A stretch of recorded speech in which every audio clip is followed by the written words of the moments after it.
Hey everybody, welcome to Dragonbane Night at the Adventure Archive. How's it going? We got some people in the chat. We got Jazric Elf Song. What's going on? He says, let's get Hansel and Gretel this witch. Let's do it. There's a lot of fairy tale action going on. We got a white rabbit giving directions. Got an old lady. Who knows what's going to happen next? Das is verboten is here. What's going on? And we got Casey.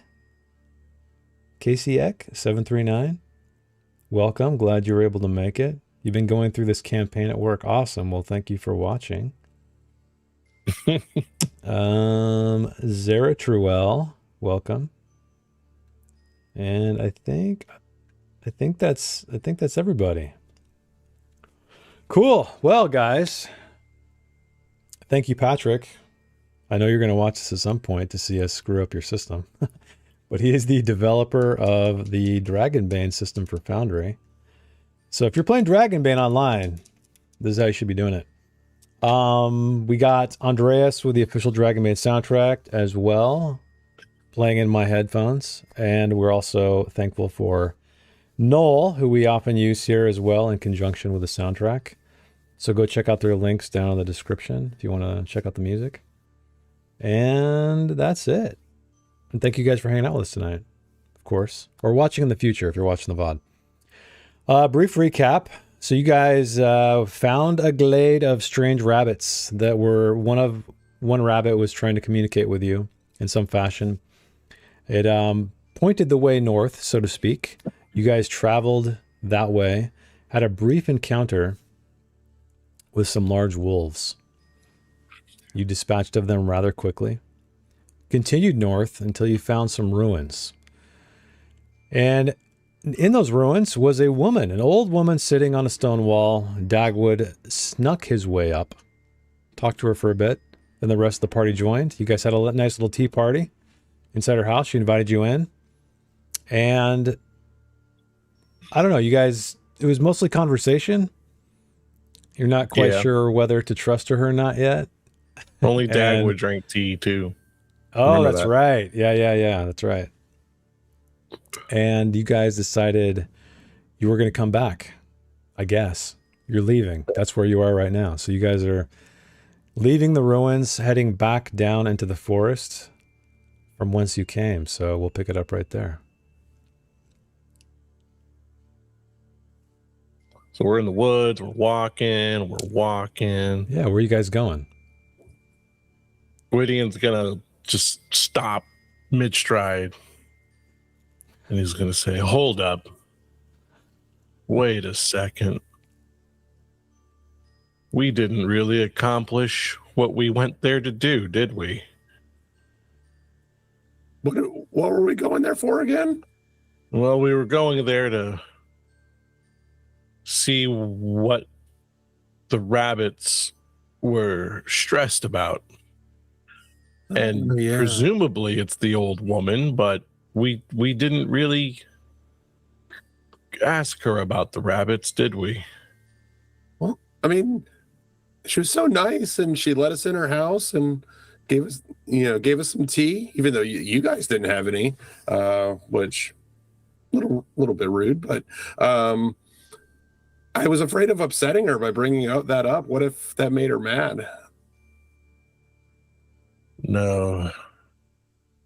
It's some kind of witchcraft. I'm a knight. When I have a goal, I stick to it.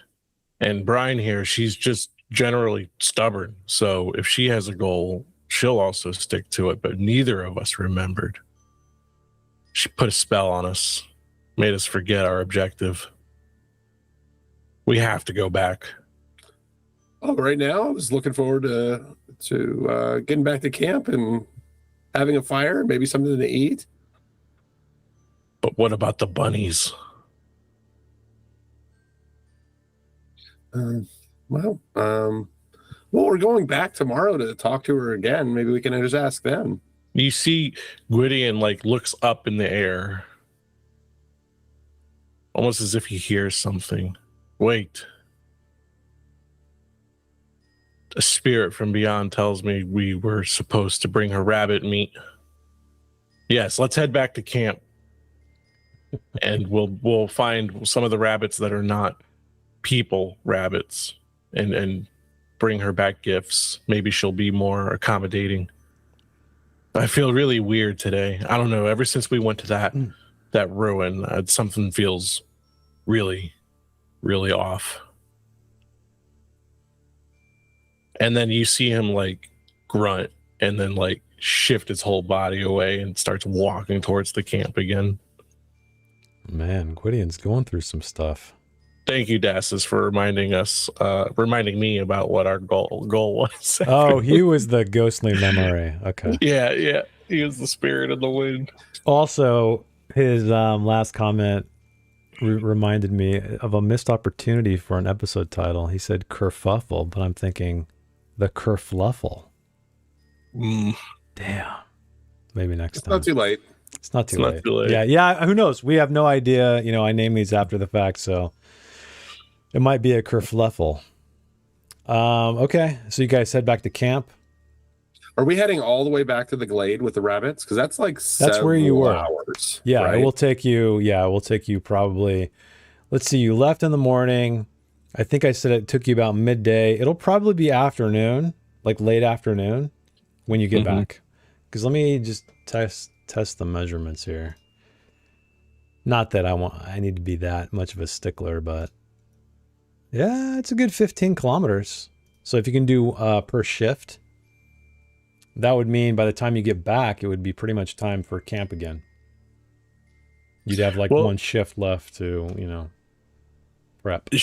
She mentioned that she, often sees all the rabbits. Are there not rabbits, signs of there being rabbits nearby? Maybe we can just kind of look for some close by, do a stretch rest instead of a shift. You did. So I'll remind you that when you were making your way first heading north, you did spot rabbits here and there just kind of staring at you, sitting on logs or rocks in the forest. So if you want to try to hunt a rabbit, find a rabbit, we can totally do that. Or we could just cut off some meat from the wolves we killed and just bring that. And pretend it's rabbit. Well, we wouldn't have to pretend. Just maybe like I couldn't catch any rabbits, but here's some wolf meat. Will that be weird? Just bringing like a chunk of meat back. You'd have to have like little slivers too, right? Because rabbits are so small. You couldn't like cut off a wolf shank and be like, "Hey, look." No, we would say that it's that we killed a wolf. Yeah, we have wolf meat. Okay. But maybe we camp in the woods and hunt, and that way we're not walking 15 kilometers and then walking 15 kilometers again back. Yeah, that makes sense. So you guys are going to go hunting for wabbits? Yeah. Virgil, are you a hunter of any sorts? I've never really hunted in my life, but the first time for everything, right? That's the spirit. He's willing to try. Brian, you're small. Maybe you could sneak up on rabbits easier. Yeah, I'm pretty sneaky, but I'm not much of a hunter. Yeah, aren't you good with a bow? Hunting. I am. You would think I would be better as a hunter. Is your bow still broken, Brian? Yeah. Shit. Still baned. Yeah, just mechanically, so you guys know, it would be a hunting and fishing check to locate a rabbit. Gwydion puts in the back of his mind that he needs to buy Brian like a really sturdy bow. Well, I even told her, I said, I don't think you've even chosen a magical weapon yet in this campaign. Because everyone gets a magical weapon. You're still going, you're raw dogging this. She's raw dog in this campaign. 30 episodes in. That's where we are. I went for like what, almost probably like 15 episodes until I was like, I really need to get something. Also, no one on stream has mentioned my tiny dice. What do you guys think? What do you guys think of the tiny dice? The tiniest dice. They're cute. Yeah, look at these things. I got these really big dice. Oh, I have big dice too. These are The- for my mom. The These are her Runehammer dice. Reader Digest dice. Oh, dude, I love the Runehammer dice. That's Yeah. funny. No sponsorship. But here's a giant D20. Actually, I do a giant D6 by a little so you guys can see the scale. Granted, this D6 is bigger than normal, but anyway. I like how someone said they thought you just had huge hands. That too. They're normal size, Oh. normal size dice. Yeah. Yeah. Sorry, Thought it was Tiny. a Zoom mistake. No, look at these little guys. I don't know if you guys can read them. Yeah, 4, 5, okay, 3, okay. 5. I'll use these for 3. D6s as we, as needed. Okay. Well, anyway, back to the game. You guys are hooping it through the forest. It's dark and misty in here. Very little light is making its way through the canopy above. Are you guys going to try to find a rabbit now or something else? Let's find a place to camp first, and that Yeah. way we have a place that All we right. can. Someone bushcraft me. I could bushcraft. Let's see if Gwydion Pretty can good at that. find a place among the pines. Well, it's going to be Bane, though, because I am angry. But it's okay. I got a 16. Oh, Look at well, that. fuck me, I guess. First demon of the night, ladies and gentlemen. So I guess, yeah, explain to me how Gwydion's, is he just like kicking tree trunks and like walking in circles and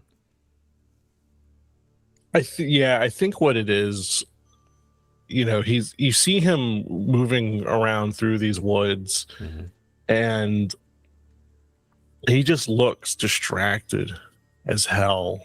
And he looks like whenever he thinks he finds a good spot, he just says like, oh no, there's like just a big pit of centipedes near here, and I won't stay near bugs. And then he goes to another area, and it's like, well, this has fresh tracks of maybe more wolves. Let's not stay here. He's just been dragging you guys through the woods longer than expected, and just not fulfilling his duty well. Gotcha. Well, as noted, you guys have a tent. And as written, a tent grants a boon when making camp. Oh, And a successful roll allows multiple people to sleep in the tent without making their own bushcraft rolls. So if that was the intent, what was the first roll? And we'll just say that's it. Okay, it was the 11. That was your first roll. So technically, if you were booned, it would eliminate the bane. well, he found a good spot, but all of that stuff that was making him mad still happened. I like it. No, it's perfect. But he did find a spot. Okay, This'll do. You find an area that is somewhat clear. It's drier than the rest. There's like a little patch of the foliage above is clear, so some of the sunlight was able to come down and make it not so dewy. So yeah, you guys have a little spot. What would you like to do next? Are you gonna set up the tent, or is this gonna be just a hunting situation?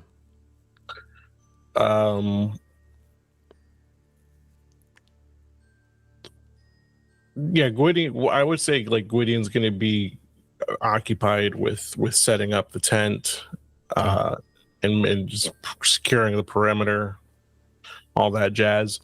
Okay. He'll suggest that Brian, Virgil, and Dagwood, or whoever wants to go hunting out, if all three want to go hunting out for rabbits, by all means. Yeah. Okay. So while you're doing that, then Brian, Dagwood, Virgil, what are you guys up to? Dagwood will go and he'll just go in a direction and start like poking around and seeing if he can. He's not a great hunter, but he'll give it a shot and see if he's able to find any rabbit tracks or see anything.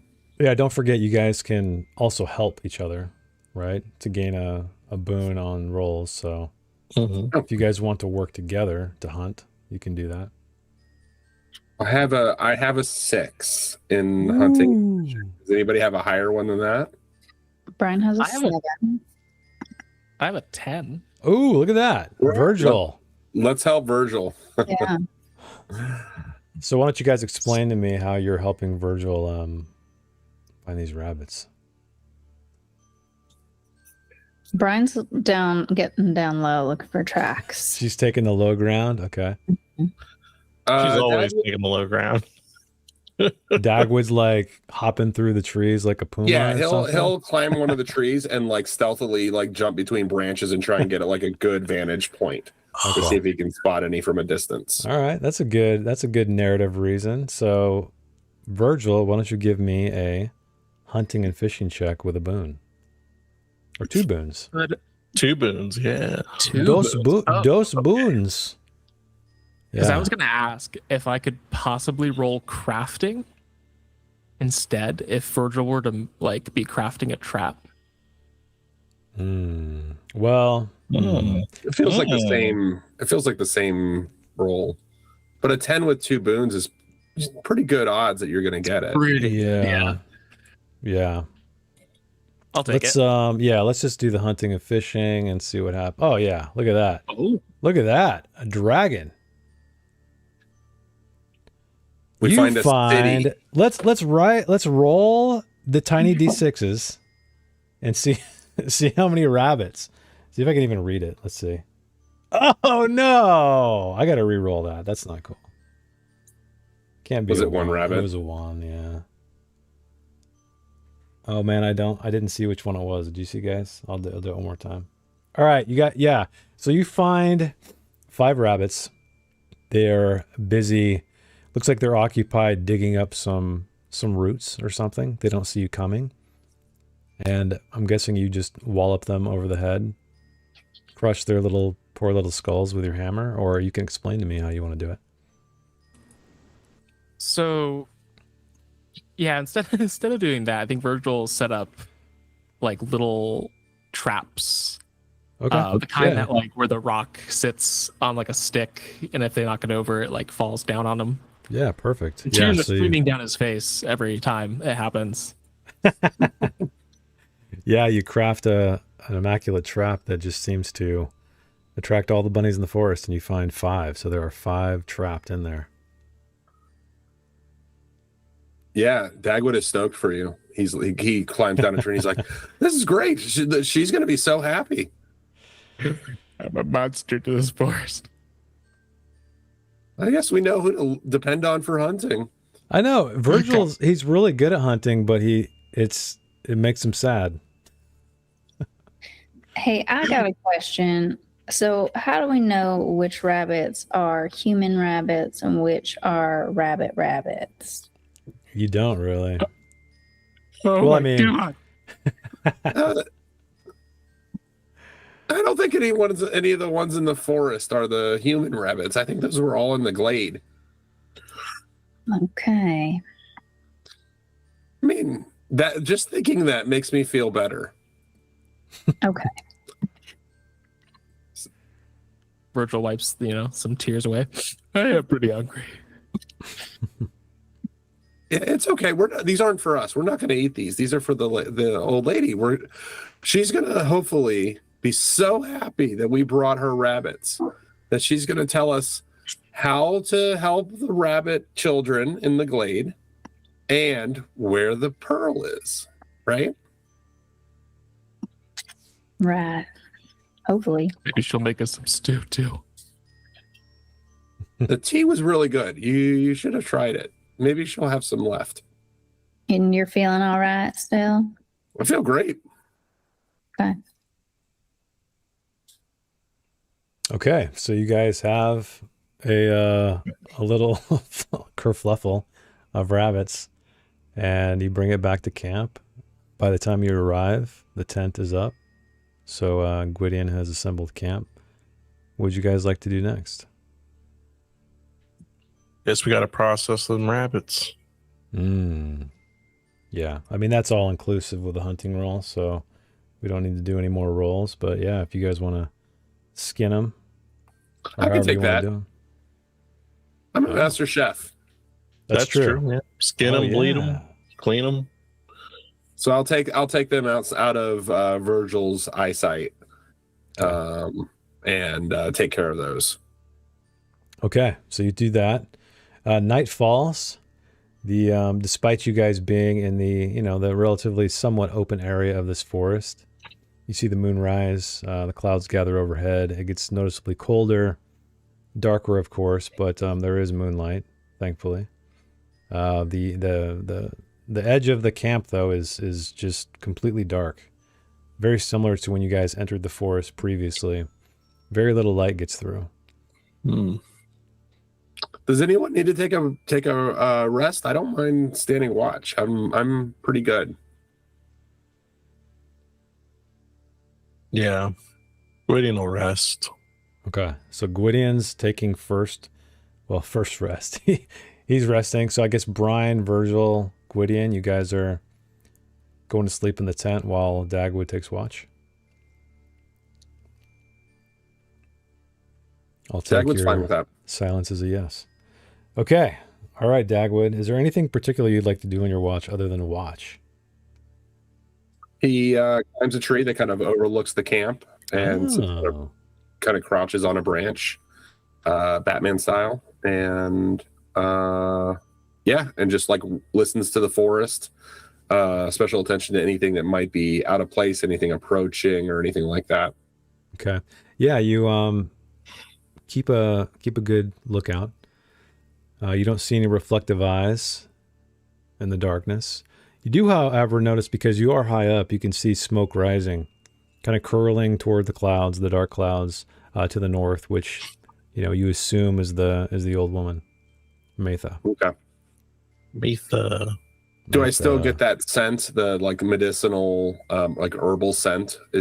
Are we far enough away that I'm picking that up? Or? I would say you're probably too far away. Okay. Well, I guess you guys tell me, how far did you travel into the forest? Are we talking like an hour's walking? Like probably, yeah, at least about an hour. Yeah, I would say you don't really smell anything from this far, but you do see smoke curling up into the sky. Yeah, I think Dagwood finds that kind of comforting. Okay. He really liked the lady at the tower, and so he's sitting there and kind of like curls, and he's watching the fire kind of flickering outside of the tent, and so he's making sure that stays lit. So maybe every now and then he might climb down and just stoke the fire and make sure that stays bright. Okay. But then climbs back up and is just like watching the smoke curling from the distant tower, and is like likes the idea of that she is at home and has like a perfect image of what it must be like to be in her cozy little tower drinking tea, and he's just kind of like, oh yeah, I wish I was there. It was really nice. Okay. And, well, yeah, as you're dreaming about cozy towers, your watch is over. Gwydion will get up. Yeah, he'll climb back down and he'll say that the watch went by fine. Nothing happened. That's good.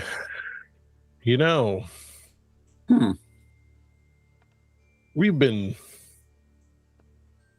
brushing with death quite a lot lately. The last couple of weeks have been very, very heavy, don't you think? I'd agree. Yes. We're so close to finding the last pearl that we need for all this. Before I met you or Brian, I was doing this kind of thing completely on my own, just me and Bellator. So I didn't have other people to worry about, other people to think about.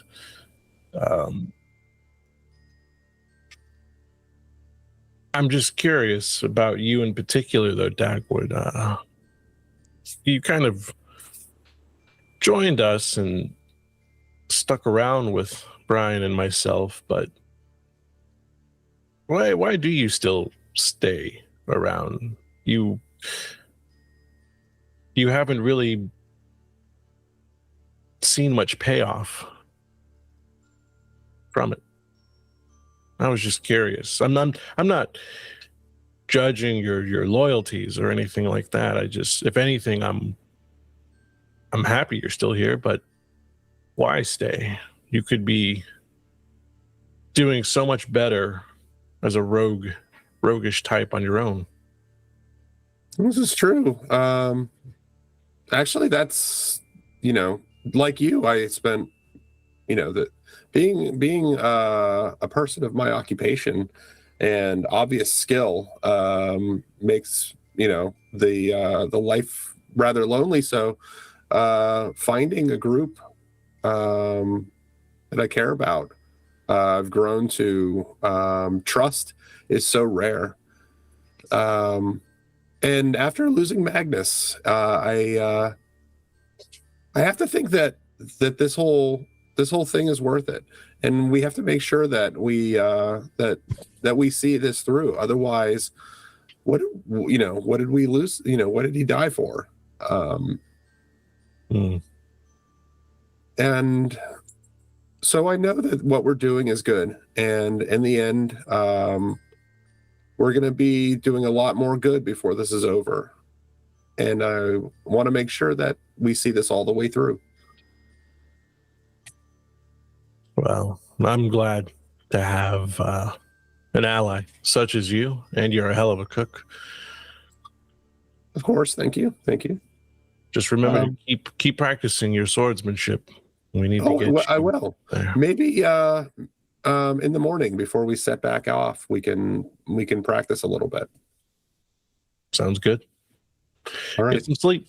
Yeah, have a good watch. And he goes and climbs into the tent. Okay.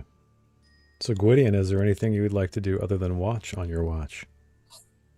Well, yeah, he probably starts off his watch nibbling on some more of the food Dagwood had made. Probably makes himself some Diamond Heart tea, and just does his usual thing. Is he's keeping an eye, literally just an eye open, and going through his inventory, making sure things are there, checking the saddlebags, stuff like that. So No, nothing too drastic. He's not going to be investigating anything in particular. He's just making sure everyone stays safe. So while you're looking down, managing your goods, you've kind of gotten used to just the creak of the trees and the wind, among the crickets and other sounds of the night. But something catches your ear. It's quite strange. The creaking of the trees seems louder, almost like a choir of creaking trees. Kind of musical in nature even. It's almost as if they're harmonizing. And you look up, and it's almost as if the trees around you are taller than before. You're not quite sure, but the entire encampment feels more oppressive, more claustrophobic, as if the trees are kind of leaning over you like, fingers almost curling into a fist or a claw. But you don't see any movement. You don't see anything stirring the tree line. Does the rest of the camp look normal to me still? Yeah, everything within the glade looks normal. It's just... Okay, the trees. It's almost as if you're smaller, or everything is smaller, and the tree... You thought you shrank? Is the tent huge too now? Yeah, I mean, you look up into the sky, and you can still see the moon and the clouds going overhead, but the opening in the canopy of trees is smaller. Is it possible to make like a myths and legends, not to maybe know exactly what, but to just confirm whether or not I think... Yeah, you can make a roll and see if this sounds like anything that might be familiar. Okay, that's a success. So you go through your mental card catalog of myths and legends, and you think of the treekin, which comes to mind. And those are, humanoid trees that walk about. That's the only thing that really comes to mind, but nothing else strikes a chord with you in terms of behavior. worst behavior outside of, you know. And again, this could be your imagination. You're not quite sure. I think Gwydion himself will think it's just in his mind and think that it is something happening because of Dagwood bringing up and mentioning Magnus during their conversation. Okay. I think he's having a little bit of a haunted feeling about it because he's a knight. He should have been able to protect them. Yeah, makes sense. Okay. So without, or other than that, your watch is uneventful. All right. I guess I'll wake up.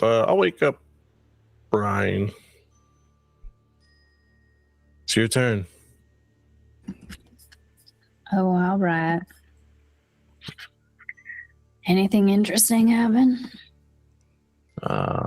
No, not really. There's some tea if you want tea. You can find a little bit of sugar left in my saddlebag. Sounds nice. Thank you.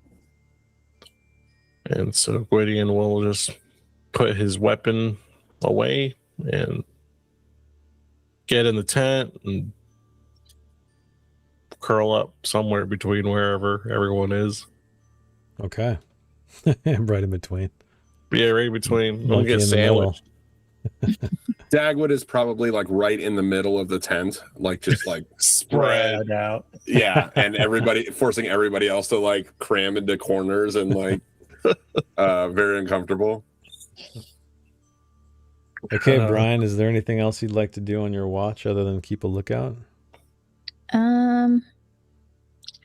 She'll look at her bow and try to figure out if she can fix it. She probably can't, but can she try?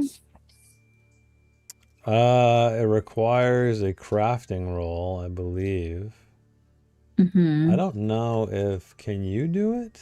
Let me see. I think you have to have the right tools, and I believe it'd be somebody like Virgil who would have to do it.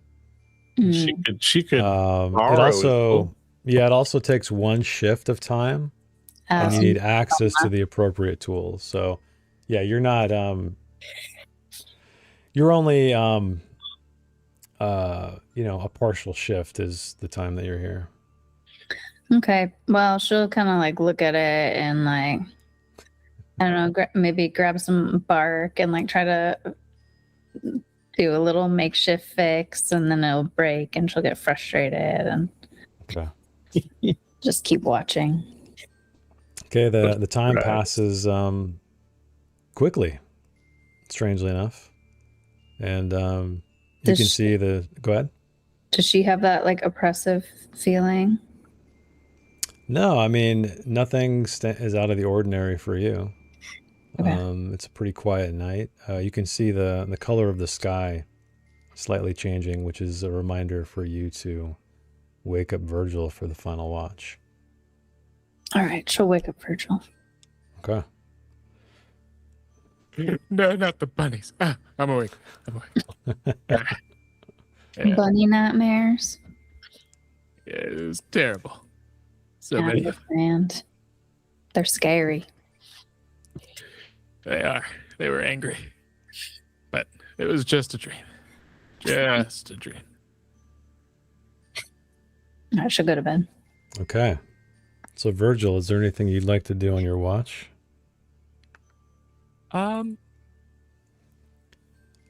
He's gonna look over Aldhander. Mm-hmm. He has a new appreciation, especially not only after losing it and getting it back, but after having to repair it. He realizes, you know, after seeing, you know, his companions almost die, he himself almost dying too.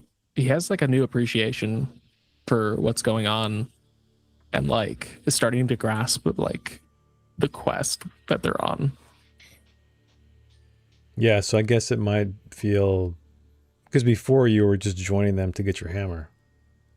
And now that they essentially, I guess, aided you in getting it back, I guess you have some kind of kinship with them now, or I guess maybe owe a debt in a way, maybe. I don't know. Yeah, he definitely feels like he owes a debt. But he also feels like he has a purpose on this mission now.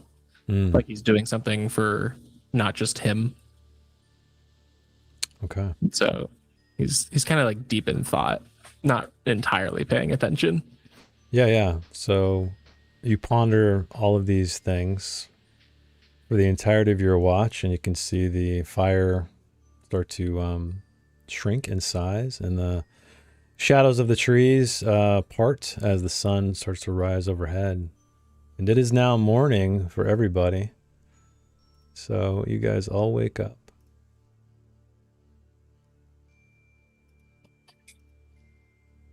What would you like to do next? Don't forget to mark off a ration of food for the day.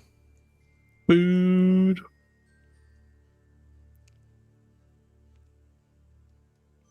But you have your 5 rabbits. They are prepared.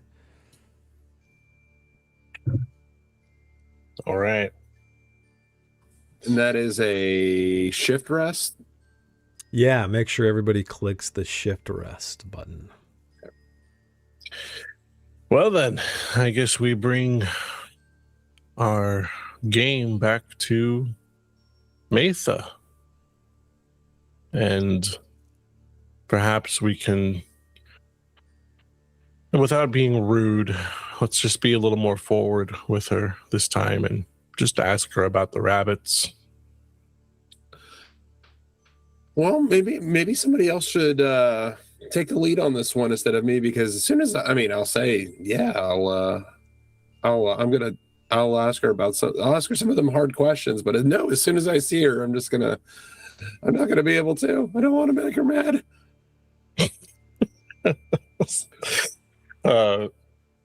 And you know what? Endgame Gwydion smiled and laughed a little, and that's rare for him.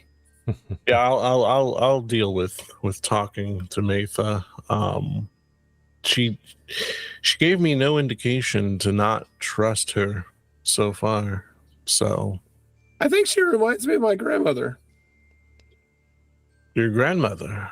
This is very, very sweet lady, and always offered tea and snacks to anybody who came and visited. There were times where when I was traveling, I would go to, anytime I would hit a major city, I would always I'd let her know where I was going, and if I did, she'd always send me treats.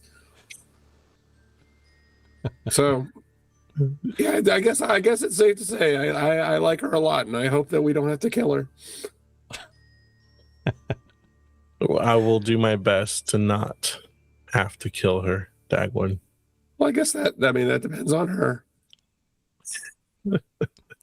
And I think that Dagwood, as he's walking, he maybe like prepped some of the food that he made last night just to like eat along the way, like some strips of like wolf meat.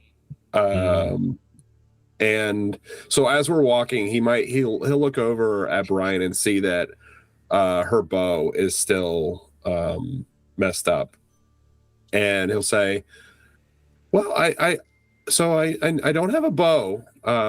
It just like not doesn't start the conversation with anything, just really abruptly, and we'll say, I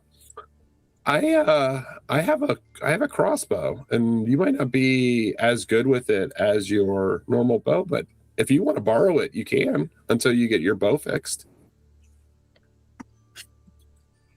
Oh, that's so nice of you. Let's see. Let me check my crossbow skill. It's 10. Yeah, it's not an 18 like your bows, I'm not but super great with crossbows, to be honest, but well, why don't you hold on to it just for now? And if you might need it, and if you do, then that's great. I rarely ever use it, but it is really good. The aim is true. It's pretty new, and so hopefully you don't break it also. I do have a knack for breaking things, but I'll try my hardest not to. All right. And he'll hand over his crossbow and his quiver of bolts. okay. Well, Could I possibly make a makeshift bow, since there's probably plenty of wood around. It would take a shift of time. I mean, you can always repair her stuff. You can repair her bow. It just takes a shift of time. Oh. Yeah, I don't mind doing that. Because you have crafting, that's one shift. And do you have heroic ability as well? You have like a master blacksmith, yeah. Master blacksmith, which is, let me see. So that gets a sharpened weapon, the armor reading. Yeah, effective when combat encounter. In one shift, you can craft a metal weapon or metal armor of your choice. Okay, so that's when you want to make something, but yeah, it's metal only. You can sharpen a bladed or pointed weapon though, which would be the arrows, but her bow is what's broken. That's pretty cool though, because against the sharpened weapon, and the armor rating of an item counts as one step lower. Yeah. Ooh, it's a good one to remember. But the effect wears off after one combat encounter where the weapon was used to attack or parry. Yeah, it's not bad. It's a little thing. So yeah, I mean, you can repair her with a crafting roll. You can repair Brian's bow. It just takes a shift of time. You do have that all the at tools you need. I was gonna say he could do that at the old lady's house. Yeah. If you guys get there, I mean, okay. So you guys then continue northward back to the ruin? Yeah. Mm-hmm. All right. So you guys make it there again. The ruin is exactly as you left it. There's still, smoke coming out of the chimney above. Well, not the chimney. There is no chimney. Out of the top of this tower.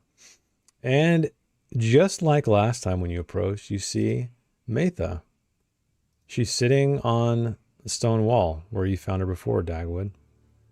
Dagwood waves excitedly, like she waves back at you. Come on, guys. We're almost there. Yeah, go ahead. Bring her the rabbit meat. Yeah, explain to me. So you guys skinned all of the rabbits, right? Mm-hmm. Okay, so you just have like basically rabbit carcasses, rabbit flesh at the They're ready. ready to cook. Yeah. Okay. All right. Yeah, so you approach her and she hops off the wall, seemingly spry for one of her age. And oh, welcome back. I didn't know you'd be back so soon. What have you brought me? Oh, Virgil and looks over and says, "No, it wasn't Virgil. Who did that hunting roll? It was Virgil. Yeah. Yeah. Virgil was able to hunt some rabbits, and I skinned them and cleaned them for you. As promised, here you go." And like holds them up for her to take. Okay, so she looks at them and is examining them quite closely, which is probably strange to you. She's like looking them up and down, kind of, I guess you're holding them out like this, probably by their legs, and she's kind of inspecting them, looking around. You see her nostrils flare as she sniffs. Oh, would you mind bringing them inside, actually? My hands are dirty.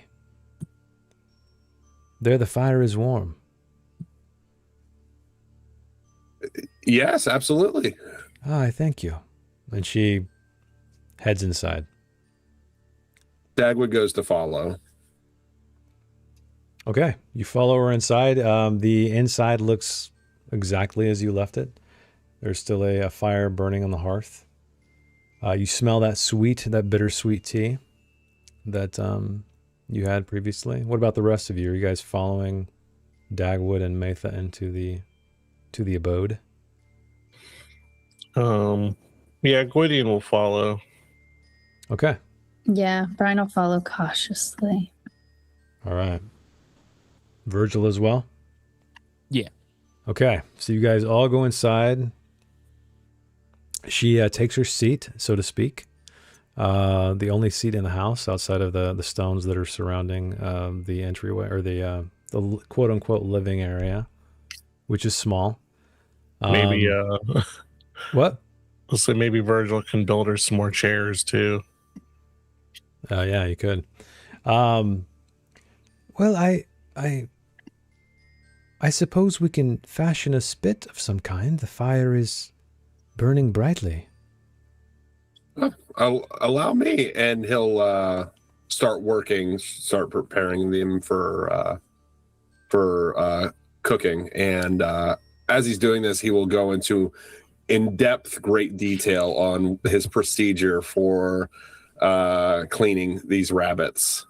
I think maybe he noticed that she was a little bit that how she inspected them, and I guess more of a way to reassure her that he knows what he's doing. Dagwood knows how to do this properly, and just to kind of let her know that these are safe.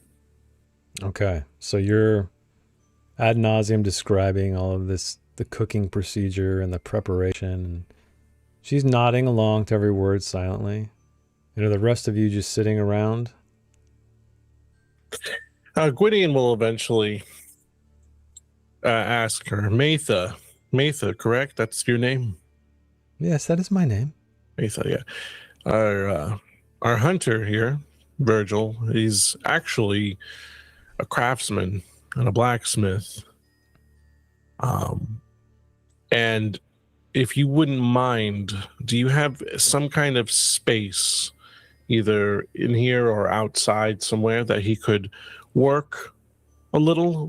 One of our companions' bow is broken, and he's set to repair it for her, but he needs a good workspace. Oh yes, just outside. The sun is bright. It's quite warm over there.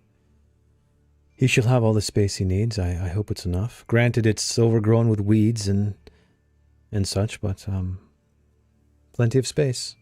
This used to be a farmland at one time. What was this place? I don't know. I found it like this. It was a strange tower, much as you see it right now, and I haven't really changed much other than add a little bit of a shelter outside. And you guys, you pass under this, as shown in the image, where there's kind of this, these sticks that are kind of making up a rough awning of sorts that are protecting the entryway. But it's been very rocky. I can't imagine it was good farmland out here. Perhaps there was some cattle or other livestock, but outside of wildflowers and grass, not much grows here. So Gwydion's going to give Matha a friendly nod, and then he'll go over to Virgil, and he'll say, Brian, come over here. And he'll walk them towards the door. You two look around, and he's doing this like very on the DL. And Dagwood, I guess, gets back into his rattling off about cooking. 100%. Yeah. If the two of you could look around outside, just see if you can get any idea of what this place used to be or who used to be here, and also find the time to fix Brian's bow, Virgil. Appreciate your helping us this far. Absolutely. Get it. We gotta be sneaky. I'm not too suspicious of Matha at this point, but I am just curious about where it is we even are.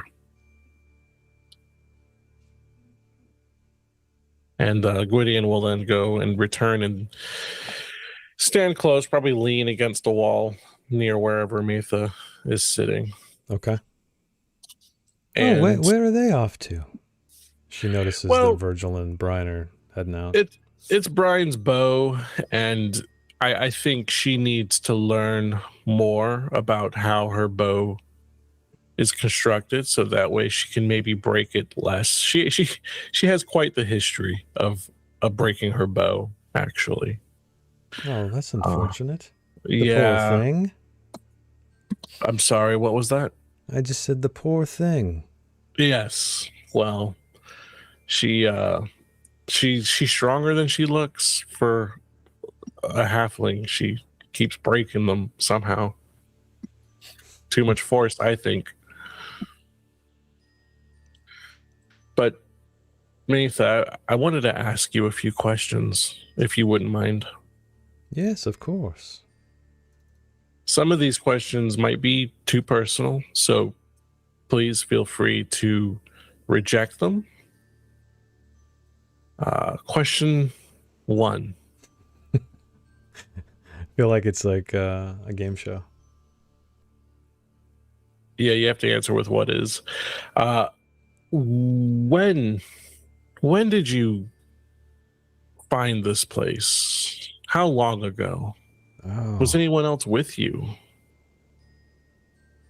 Yes, and she kind of, it's almost like she's lost in thought when you ask this question. And she says, oh my, it's been 10, 11, no, 12 years now since I've been here. 12 years. Not alone, though. Not all those years.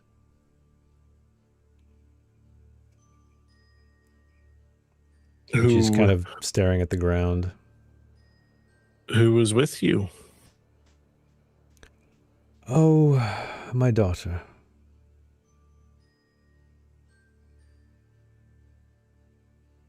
I'm panicking. I hope it's not that one woman we killed who also had magic powers.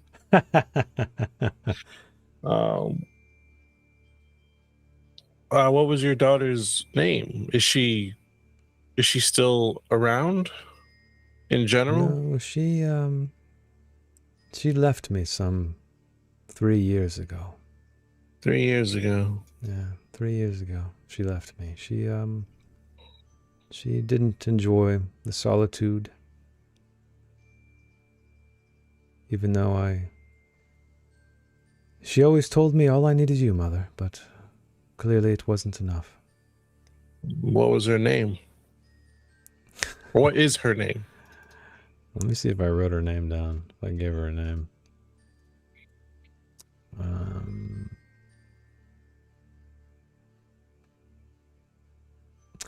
Here we go. I did. I gave her a name. Her name was Len. Len. Guess we didn't kill her. Never met Len before. She was quite frail. Couldn't handle the elements out here. She was more like her father. His constitution was weak. He didn't last long. Made it to maybe 45 summers, if I remember correctly. It's been a long time. All right. Well, the only other thing I want to ask about is when we found a glade full of rabbits. Some of those rabbits, Maytha, showed levels of thinking that a rabbit does not show. Your average rabbit. Some of them at the time when we first found them, some of them were trying to communicate with writing, scratching on the ground. Have you ever, I mean, you've been here for a long time. Have you ever seen the rabbits do that around here? She stares at you for an awkward moment, leans in, sniffs the air. You don't drink, do you, Sir Knight? That is such a silly thing to say. I have never seen a rabbit do anything of the sort. I draw my sword. No, Dagwood kind of nods along and then looks over Damn. at I kill her. Dagwood and it's like, see? I pull out a crumpled piece of paper and I unfold it, or I uncrumple it, and it's the one that the last time I tried to communicate with the rabbit, and he left like a bloody paw print on the center of the paper. I show it to her. I said, "This is how I was communicating with one of these rabbits." And I'm here to tell you, Matha, the rabbits are who sent us here.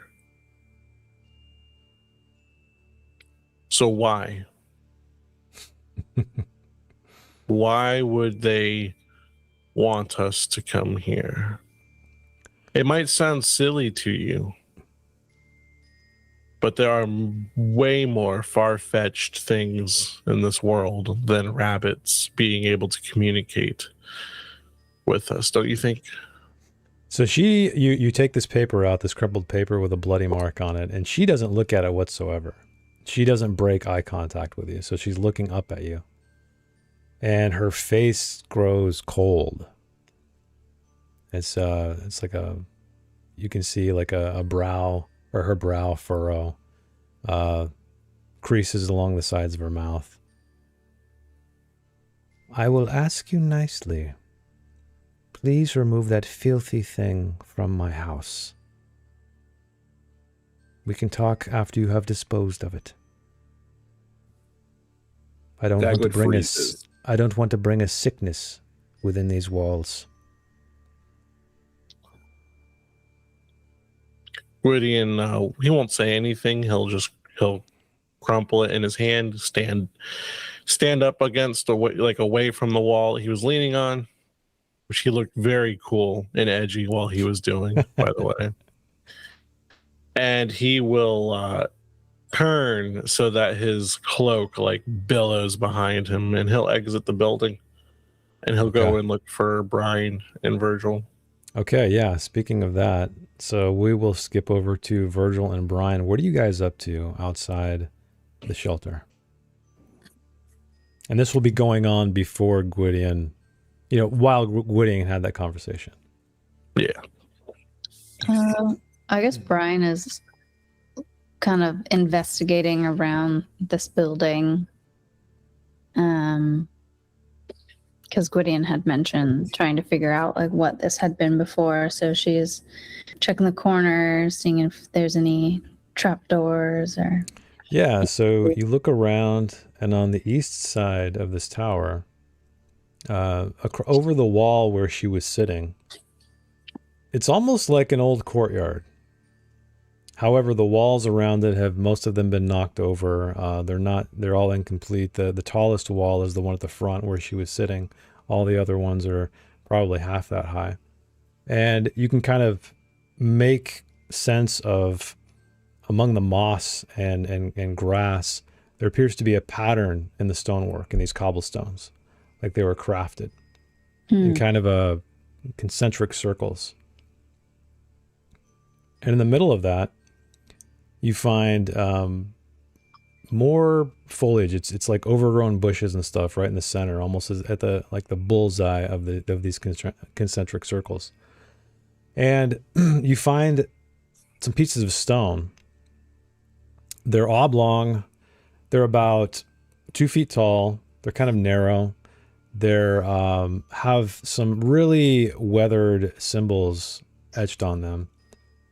But they're all fallen. They're all collapsed on their sides among the weeds and the grass and the bushes. Mm. But that's all you find out here.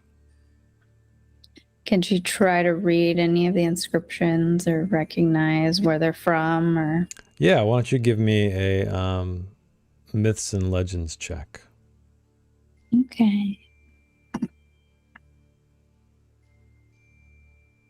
Oh, it was almost on that. Still, it's a failure. So yeah, the markings are very faint because it's been weathered here many years, and you can't quite make out anything on them or their nature. All right. That's all she finds. Looking Yeah. around. Mm-hmm. Okay. And Virgil, I guess you see this as well. You see Brian kind of poking around, pointing out the cobbled stones that are under sort of a carpet of moss and grass, as well as the overturned stones that are at its center. Okay. I think Virgil's going to focus on trying to repair the bow. Okay, yeah, that's going to take a shift of time. So if you want to give me a crafting check. Sweet.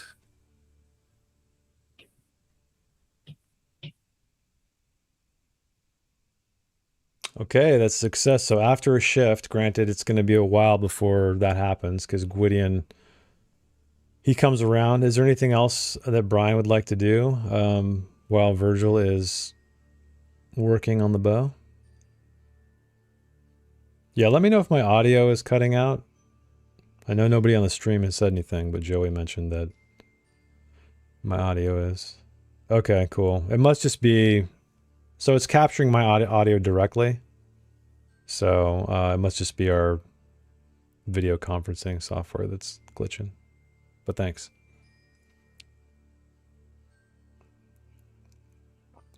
So Brian, you're just gonna... That's all you're gonna do? Okay. Yeah, she was just looking around. All right, I guess we'll wait for Gwydion to come back. Is Dagwood doing anything else, or is he just waiting until the rabbits are prepared? I think that once Gwydion started asking the questions like that, more pressing questions on that, he did kind of, his ears are more perked, and he's still preparing the rabbit, but he's kind of slowed and is more attentive to kind of the tension that started building in the room. Mm-hmm. So he is responding to that as if there's going to be anything, if anything happens, then he's mentally getting prepared to, drawing his weapon if he needs to, or something like that. He's on edge a little bit. I got you. It started going that way, where before he was just like all about hanging out with this with his grandmother in this tower. Mm-hmm. Those questions definitely like caused him to go back, pull back a little bit on the friendliness, and he's like, now while this is happening, he's quietly still preparing the rabbits and cooking them, but he's listening carefully to the tone of the room, of the conversation. Right. So you you hear the billowing of Gwydion's cloak eventually, and he exits. And Matha rejoins you at your side. Oh, it smells wonderful. You are such a fantastic cook. How did you learn all this? Funny enough, my grandmother taught me to cook. Grandmother? Yes. Tell me, what did she... I've not seen her in a very long time. What did she look like? Did she look like you? Oh, no. No, she's very beautiful. But same color fur, except for, less golden. She was had some gray touches to it, but the kindest cat folk that you'd ever meet. She'd invite anybody into her house, just like how you've invited us in. And she was I never saw her cross, or she was very I never saw her angry at all. Very patient. Well, she has raised a very fine young grandson. He blushes. I don't know if you can see it though. Yeah, his fur changes color. Stop it. That's too much. Oh, I can't wait for the food to be ready. I'm so famished. So it'll be really soon. I don't want to rush it. I don't want to mess anything up, but this shouldn't take too long. Okay, so while you guys are having that conversation, Gwydion, you join Brian and Virgil out there. Virgil is appears to be repairing Brian's bow. Mm-hmm. And you see this they're kind of in this what looks to be a court, or used to be a courtyard of some kind. You notice some cobbled stones under the bed of grass and moss and things like that. Okay. I'm curious if is Myth and Legends kind of like also this game's history check? Yeah.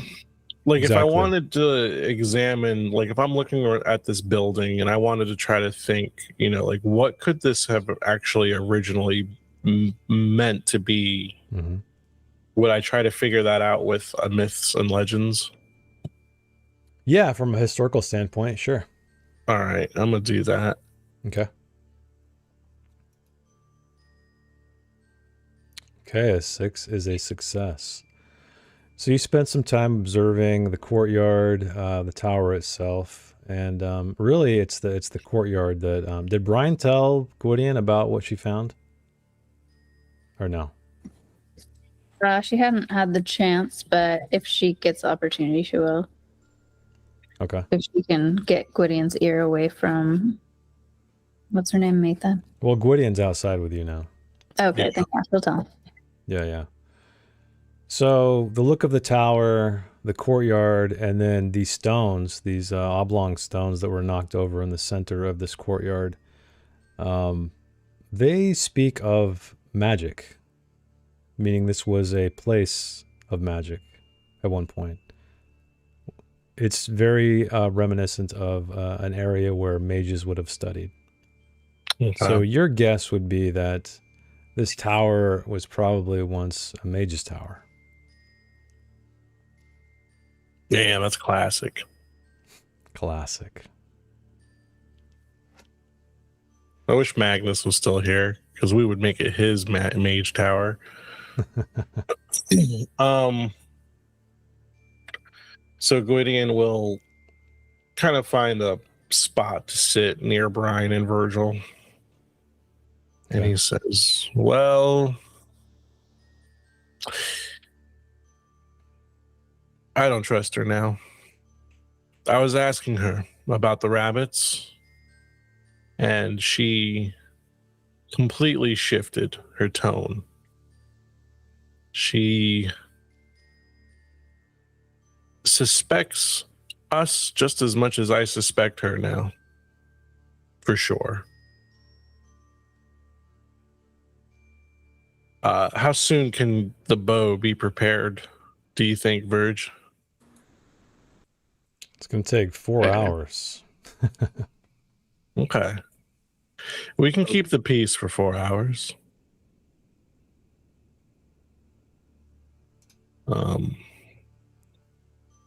But I think we're going to have to deal with her. I showed her the paper that I used to communicate with the rabbit in the glade, and she got deadly serious. Told me to remove it from her home. She's connected. That definitely sounds suspicious. Yeah. Do not eat or drink anything from her. If you get hungry, just go to my saddlebag, pull out some rations. I hate to break it to Dagwood, but we're going to have to let him know at some point that Grandma Matha probably is no ally. She might not be directly our foe, but whether it be through calm conversation or cold steel, she will tell us what she knows about those rabbits. And as you're having this conversation, the delicious smell of cooked rabbit is finding its way to your noses. And Dagwood, the meal is ready. Yeah, Dagwood is setting up. I mean, I don't think, does she have like plates or anything like that? Yeah, she has some wooden plates actually, like just a few. So he'll start like dividing up the meat, and he'll ask, "Do you have any more of the tea that we had yesterday? I can't stop thinking about it. It was so good." Oh, of course I do. I knew you'd be coming back. I don't remember if you told me what it was, but it was great, and I told everybody else that they should try it. But I just don't think that they're big tea fans. It's a pity. There's so much to go around. Just last night, I gathered more silver vein. Oh, well, more for us then, huh? Yeah, it's fresh. And he kind of like gives her a little bit of an elbow. Yeah, she goes over to this little cauldron-like device and puts it over the fire. It will just be a moment. Well, of course, it'll take me a second to get this all ready. But while he's doing that, he'll say, I noticed that when my companion Gwydion asked you those questions, you got very serious. Do you know anything about what's going on with those weird rabbits in that glade? They acted like no other rabbits I'd ever seen. He did mention some rabbits behaving strangely, but it sounded like something a man who is not in his right mind would say. Never heard of a rabbit behaving so. He was talking about giving directions and scratching things in the ground. It's so silly. It sounds silly, but we all witnessed it. I saw this rabbit communicating, answering questions, and indicating that. I mean, that's the whole reason we headed in this direction was because at the rabbit's request, and it was a little white rabbit, and its ear was injured. And his eyes kind of like flick to her to see if she sees any kind of reaction to that. Yeah, it looked like one of his ears were hurt. So she looks at you and smiles big, but her eyes are not smiling. Her eyes are just like a dead stare. And she pats you on the head and says, "Oh, I'm sure that's exactly what you saw. I'm quite sure." How are you so sure? How can you be? You weren't there. Because the one who's with you wearing the eye patch, he is a bad influence, I can tell. He's not good for you. You're such a good boy. You're such a nice boy. Oh, no. He's whispering things in your ears. He's convincing you that rabbits are trying to communicate with you. It's such a silly thing. So silly for a good boy, a good, smart boy like you. That's not true at all. I was there. I saw it myself. Gwydion is my friend. We've been traveling together for a long time now.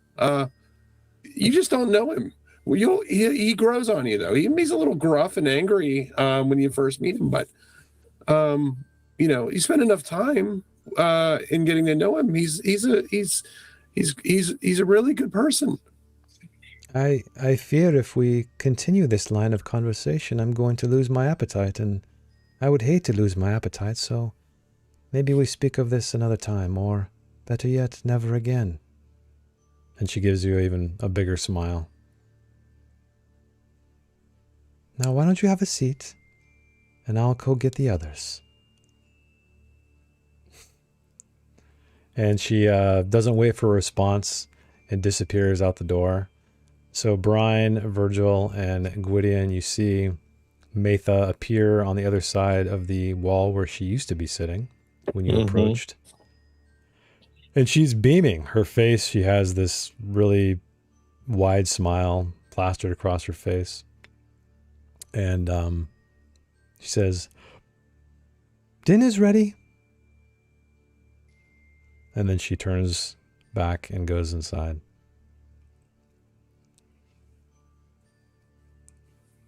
Can I ask a quick question? Yeah. Before we do that, because as she leaves, so we collected a bunch of the mushrooms from that clearing. You did, but then you used them already. Remember, you used all of them in your little stew. Okay. And they were I just wanted to check. Yeah. I saw it in the inventory. Okay. I must not have just removed it. Okay. I remember you used them all. Yeah. Yeah. You're going to try to put her to sleep. Okay. So Dagwood, you're in there. The rest of you hear this. She disappears. Are you following? Going back inside?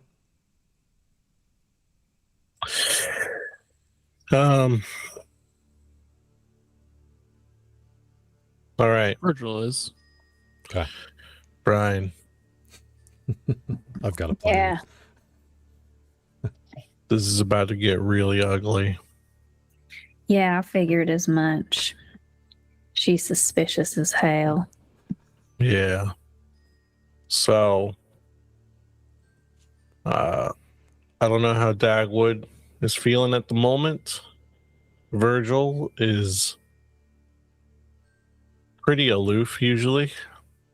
He's not a terrible person by any means, but I don't think he thinks more than 20 minutes ahead of any given time, though. So you're the only one that I can plan with at the moment. All right. I am going to try to penetrate deep with questioning. Okay. I want to break this woman, Dang. All right. her mind. Right. If she will not tell us what she knows, because I know she is hiding something. We know she is lying, but she's lying in a way that you and I practice, you know, how we just don't tell the whole truth. We don't actually lie. We just leave details out, you know. That's what she's been doing. It's very obvious. Yeah. So, What do you have in mind? well, I want you to keep an eye on Dagwood. Okay. He drank that tea. Yeah. He seems to like her and have warmed up to her quite a bit. It just seems off to me. Now, he might be perfectly normal. We don't know. But keep an eye on him. Watch what he's doing. Watch what his facial expressions are like. For all we know, she's already got him enchanted or something. Okay. Yeah. Yeah, I'll keep an eye on him. Okay, how are you going to question her? I'm just going. To break her? I'm going to just directly accuse her. Yes. What exactly do you think she did? I think she's turning people into rabbits. I think her whole appearance of a friendly old woman, it's a whole pack of lies. Yeah. She's a magic user. Yeah, I could see that. She does get really serious and tell us not to question her further on certain things. Yeah. So what am I going to do? I'm going to do it even harder than before. And she's going to get really upset. Okay, so you're provoking her. I'm going to provoke her, yes. And we might have to kill her. Okay, see, you're not doing it just so you can kill her, right? I mean, I know you have a tendency for violence, so I don't mean anything offensive here, but I just want to make sure that's not the reason that you're provoking her. No, I would like to not kill her if possible. Okay. That's a last resort. But when it comes to these magic users, it turns into a first resort really quick. When Gwydion says magic users, he almost sounds like really prejudiced about it. Yeah. These magic users.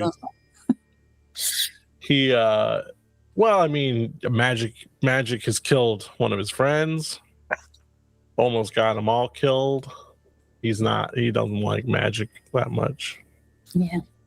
But yeah, so Gwydion looks up and sees that Virgil's probably like already at the door, maybe entering through it, and he'll say, "We better hurry up and catch up. But just remember, keep an eye on Dagwood. I think maybe there's a chance Dagwood is not himself." Okay, I'll keep an eye. And then, did Dagwood made this food, right? Not me. Okay. Yeah. Also, real quick, as Matha leaves to go and do this, to go and let them know that dinner is ready. Yeah. I think like the second she like turns to where she's not looking at Dagwood's smile kind of falters a little bit, and his eyes kind of go cold, and he just for a half second considers what the change in her and the way that she was talking, and that it became almost a threat. And while she is gone for the few moments, he's going to look around the room a little bit more carefully now that she's not watching him, and see if he sees anything in the room. Why don't you roll me a spot hidden while she's gone? I just want to say I pictured like when she turned away that like Dagwood had like those big cat eyes, and then but when she turned away they turned more into a slit like they do when they're about to pounce. Yeah. Okay, 12 is success. So she steps out. You hear her. She, an old woman, so it's taking her some time to crunch across. When you feel like the coast is clear, you do a quick but thorough scan of the area, and you find a pile of blankets and cloths and stuff in the corner. And you dig under that and you find a pile of stone that looks very much like the stone that's on the walls. But amid that stone, you find something interesting. It's something peeking out amid the stone or among the stone where it's not round. And you start moving those stones away a little bit, and you see that there's some writing on it. It's ancient writing. You can't read it. It looks to be a stone tablet of some kind that was hidden here among the rocks. How big is the tablet?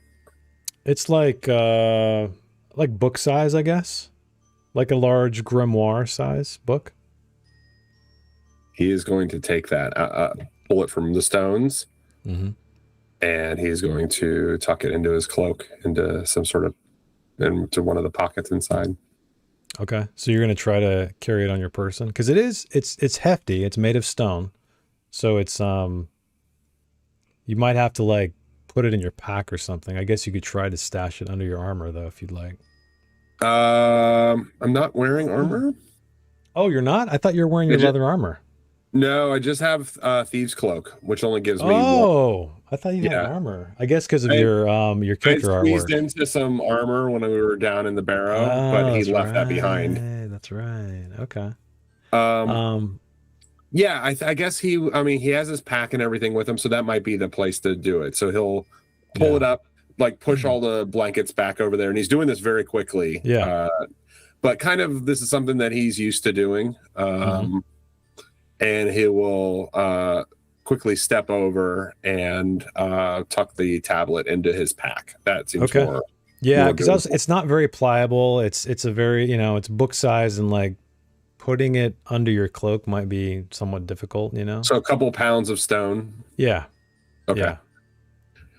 And then he will, like, looking at it, he will judge that it looks the same. This pile looks how it looked before he moved it. It's kind of one of the things he does is to try to make sure that he is not caught.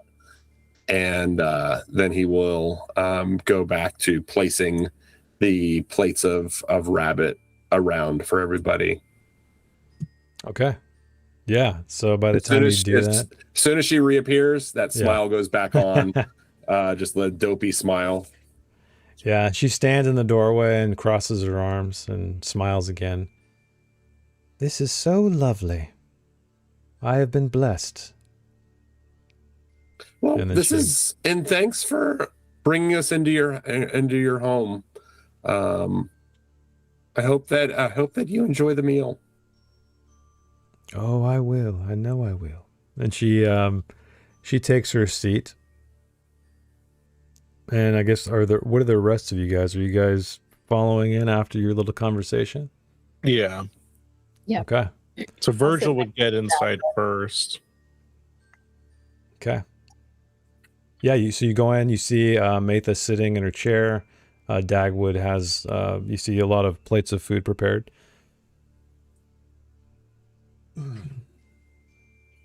She gives you like a, oh, go ahead. Brian's gonna tuck like her dagger into her sleeve, like all Okay. Conceal red it. wedding style. She's gonna Red have it wedding wrapped. style. Okay. All right. Gwydion's gonna tuck his sword in his sleeve as well. Mhm. He's got like long arms. Yeah, he does. All But right. I guess once we get in there, there's nowhere for us to sit. Really? Yeah, We have well, to you can stand sit. around like There's The Sims eating. stones and stuff on the, Oh, okay. remember I mentioned there are like these little, looks like sitting stones in the center of the area, but she sits in a okay. chair off to the Gotcha. side near the fire. All right, yeah, I guess Gwydion will grab a plate with some of the rabbit meat on there. And he'll sit down on one of these stones. I look at Matha though. What is she looking like? She's looks very pleased, giddy with this plate of food on her lap, ready to eat. She's waiting for all of you to gather around. Before we eat, I would like to say a few words. I cut off her head. Abracadabra, no. Gwydion will he'll put his plate like down in his own lap and show that he's attentively listening to her respectfully. I cut off her head. Okay, so she says, I've been here for such a long time, all alone, and it wasn't until you four arrived that I realized just how lonely I was. 3 years since I lost my daughter, as she left me. And I thought I would be strong enough here by myself, but you reminded me that I am not. And so I just want to say, I am incredibly grateful that our paths have crossed. And she kind of bows her head. Looks like she's deep in thought. Or staring at the delicious rabbit. One of the two. Gwydion will stand up from his stone. Okay. Our paths have sorry. met. Huh? Oh, what is it? I don't think my mic was picking me up. Sorry.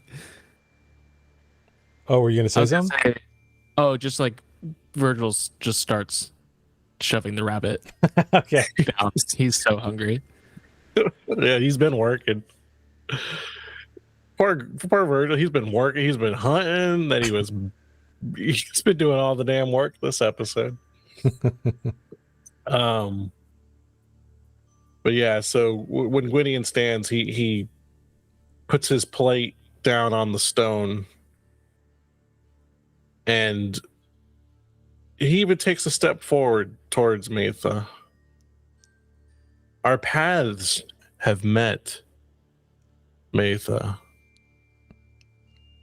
because magical rabbits pointed us here. I took a look around outside. I know what this place is. I know what it's used for. I might not look it, but I am not only a knight, but a well-educated nobleman. And you don't hide your feelings very well. You're distressed, not because you're lonely. What's going on? Who are you really? Dagwood brings a bit of rabbit to his mouth as he's like watching. Gwydion he'll steal a glance at Dagwood, And Brian's watching Dagwood. and then he'll shift his eyes back on Matha.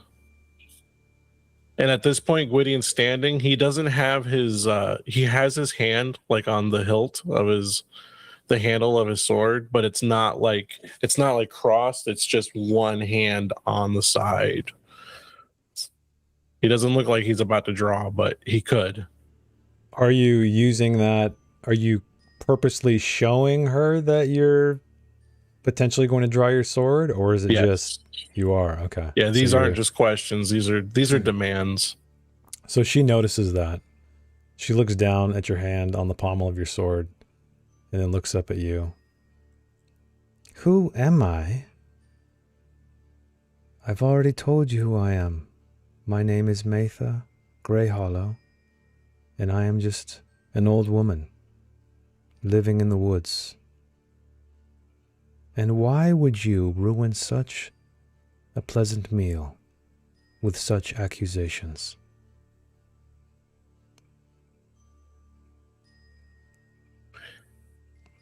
The rabbits didn't lead us here for no reason. And the wolves that attacked us on our way here, they were not natural. And this is a magical place here. Are you saying you don't dabble in the use of magic whatsoever? Or you're just simply an old woman, not an old woman who knows a thing or two about the arcane arts? I don't know what you're talking about. I don't know Insight anything check. of magic. Insight check? Okay. Insight check. Yeah, As you guys soon have as been he says that. you guys have been talking a lot, so you can take an insight. All right, hold on. Let me go to my abilities. Use your willpower, roll an awareness check.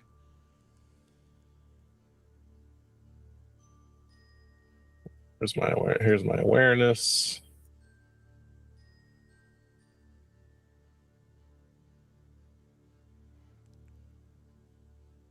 Now, no, I'll just roll it. Yeah, you got to roll it. Let's see what happens. Oh, dang. A dragon. Uber success. So I'll not only give you, so I know insight normally says she's not being truthful, Right. but I'm going to be specific to where what you is a tell for you that she is not being truthful about. Okay. So she is definitely not being truthful about something. And one of the things is the rabbits. So every time you bring up these rabbits, it like irks her. You can tell. It's kind of just ratcheting up her frustration. Okay. And she's kind of, scooting on the edge of her seat a little bit more. You can see her hands. There's a little bit of a tremble in her hands. And she's got like a little twitch in her eye.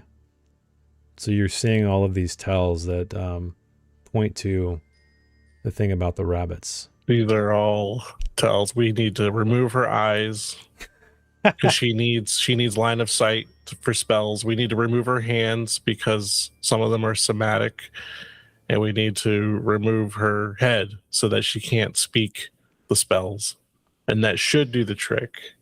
This is all going on in Gwydion's head. Very violent thoughts because he's a violent person. When he sees her tensing up, he is going to shift into his stance. And Dagwood, you would know what this stance is because it's the same one he's been shifted into when practicing with you swordsmanship. Oh, so damn. He's shifting Fighting into stance. a combative stance. And he says, Matha, stop lying. Why don't you give me a persuasion with a boon? Okay.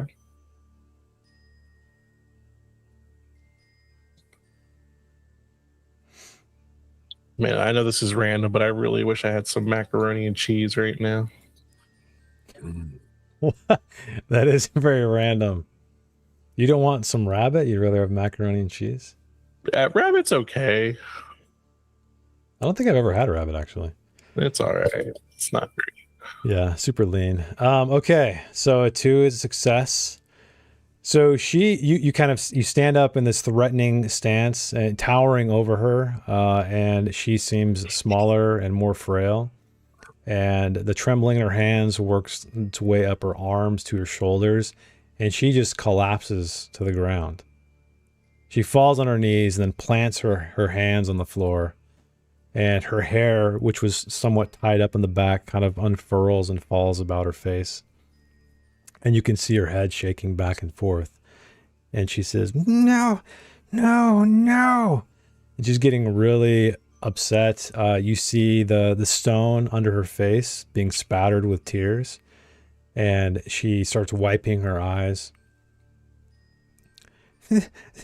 They deserved it. The filthy liars, they deserved it. I hope we eat them tonight. Tell me you got the rabbit with the torn ear. Tell me his carcass is of among the ones here. Tell me, filthy, filthy liars. And she's just spitting and crying. Her face is wet. They deserved it. And then she just goes over to the rabbit and starts just ravenously consuming it. Like a wild animal. Virtual's gonna start spitting and crying. I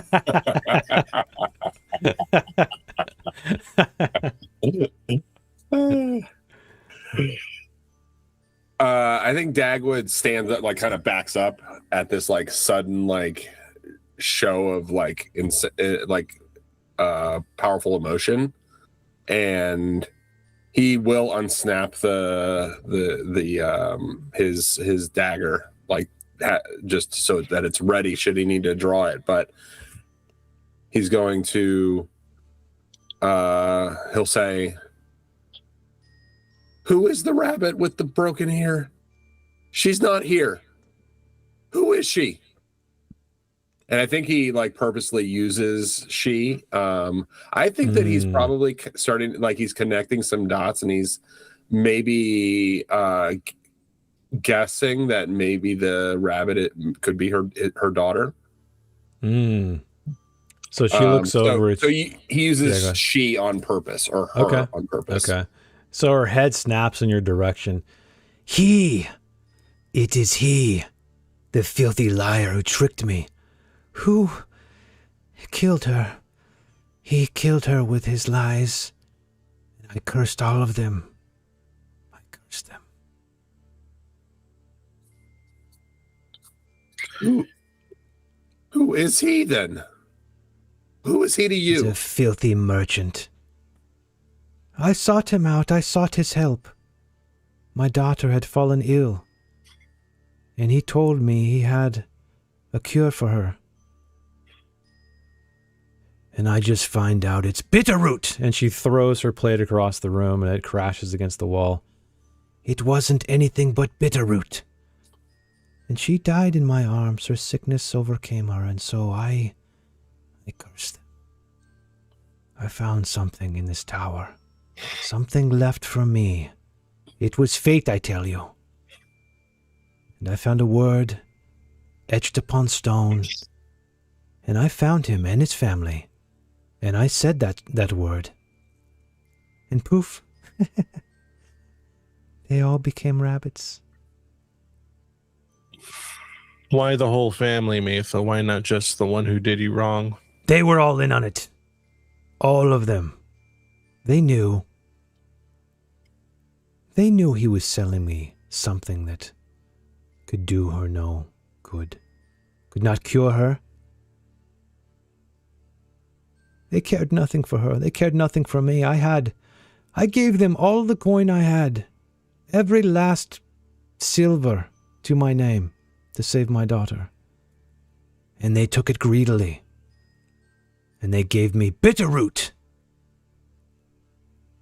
And she died. Do I recognize this herb that she's talking about? Yeah, you've heard of it. It's a very just common root that's found about. It's sometimes people might chew on it. They might use it for cooking sometimes, but it does have a very bitter flavor. It's not medicinal in any regard. It's more like a common cooking ingredient. Okay. Seasoning. Yeah. And she kind of falls back down to her knees and begins weeping, just muttering, "They deserve it. They deserved it. They deserved it," and pounding her fists on the stone floor. I would like to spend 2 more willpower points to determine if this is true or not. Oh, if she's being truthful? Yeah. Yeah. Go So for let it. me do that again. Yeah, and give me another awareness. Usability, insight. Because this changes everything.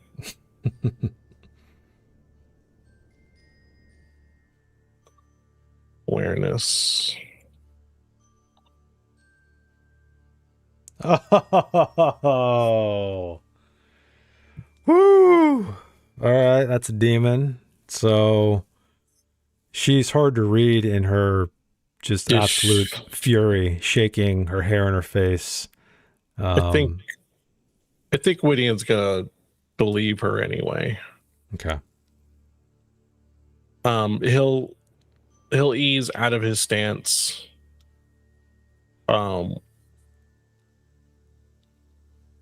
He'll look at you, Dagwood,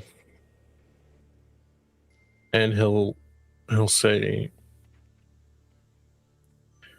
This is unfortunate to hear, Matha, but there are ways to bring justice for those who have wronged us. And we will bring that rabbit to you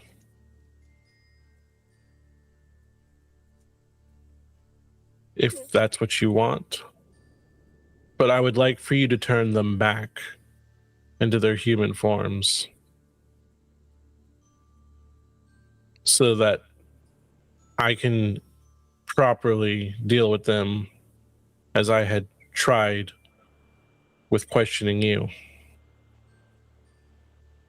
So and we can go ahead. We can maybe make this right and find justice for Len.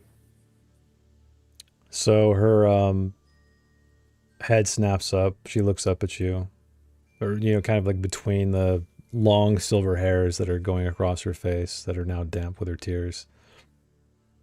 And she says, "You would do that for me. You would bring me justice." Absolutely. That's what we're here to do overall in this land. This cursed land needs justice. Tell me, what kind of justice are you planning? I thought the wolves would eat them, but you saw them, so they are safe. So my curse is not as deadly as I would have hoped. Because they still live. Tell me you will kill them for me. All of them.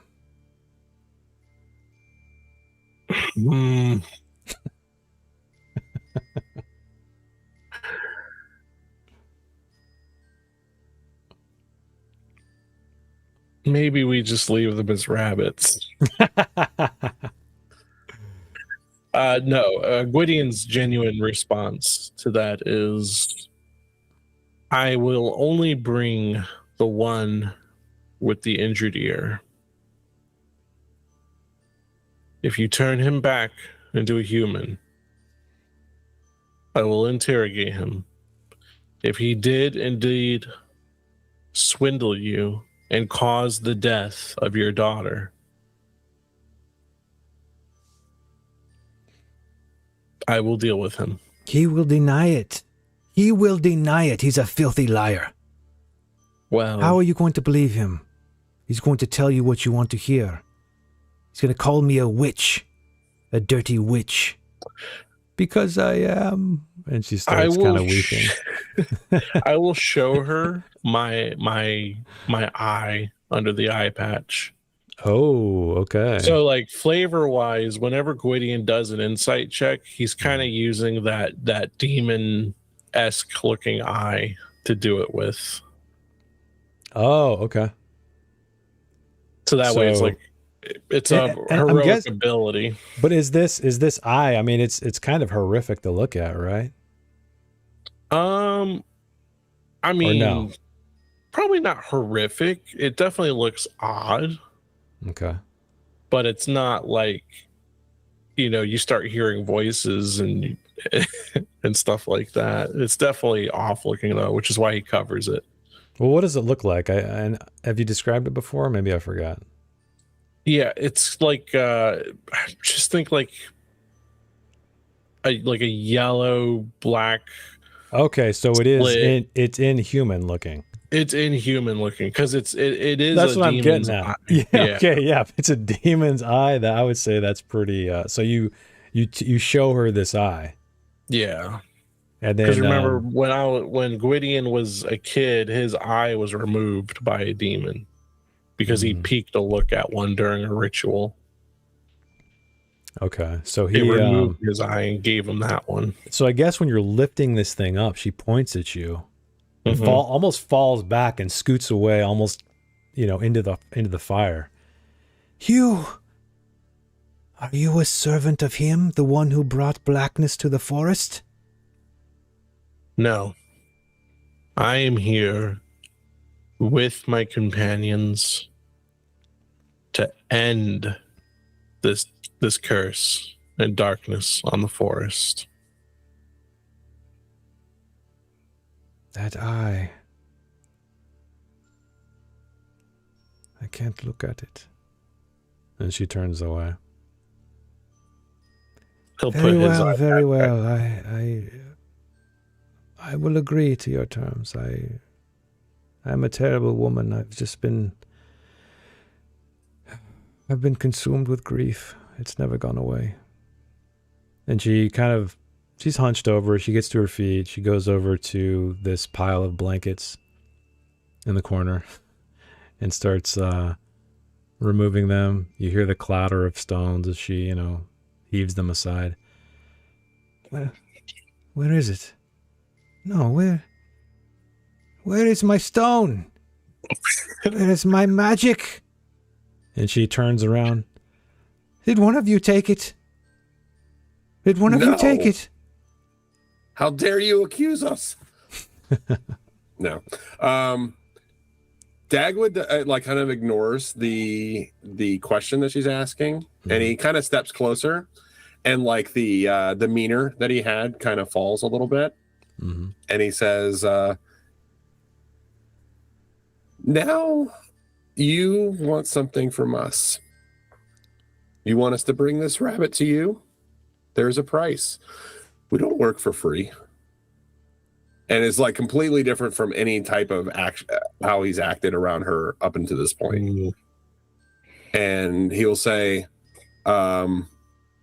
we need information in return. Information that we hope that you possess. We're looking for an object. And he will describe what he knows about this final object that they're looking for, this pearl. Mm. Mm. So she looks at you for a long time with your change in, a demeanor. Yeah. And here I thought you were a good boy. Foolish me. I don't know where this item is you seek, but I know someone who may. Her name is Illusia.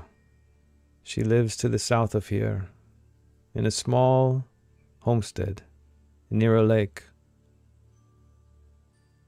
It's the west of the lake. She's been in these lands for a long time, and she may know where it is what you seek. You speak of the little lake. Yes. We went past there, nearby, not super close to it. There was a centaur there. Yes, Ketulus, I know of him. He prowls these roads. He keeps it safe. He is in love with her, Foolish. He will do anything for her. He will kill for her.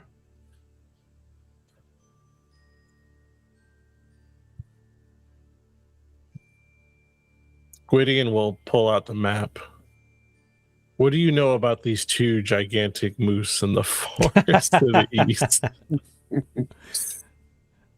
Are you really doing that? No. Okay. No, I'm just being silly. I'm sorry.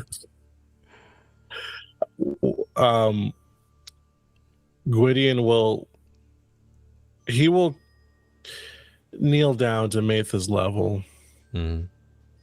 Listen, I truly am sorry about the loss of your daughter, and presumably your husband too, who you said was frail. And I do apologize for being so forward and aggressive, but these are dark times. These are dark threats all around us. The dead forest. We are looking to open the gates of power. So thank you for that information. Before we go to Little Lake and try to find this woman, what was her name? Illusia. Illusia. I will bring you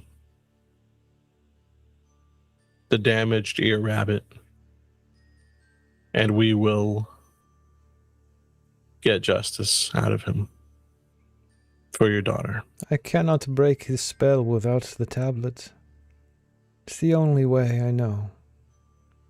I know nothing of magic. I found that tablet here, in this tower. I learned of its secrets. It spoke to me. It promised me it would avenge my daughter's death. But now it's lost. So I fear I cannot change anyone back to what they once were. Perhaps we'll find it. So Brian's been keeping a really close eye on Dagwood this whole time. Has she noticed anything? I don't know. Is Dagwood? I guess he's keeping his cool, right? He's cool as a cucumber. Okay. All right. Well, it is time. So I think that's where we're going to end it tonight, everybody. Thanks for hanging out with us. If you're watching on the VOD or listening on the podcast, thanks for listening/watching as well. And we will see you next week and see if Dagwood is going to reveal the tablet, or these folks were going to stay rabbits forever. All right. Have a great night, everybody. See you later.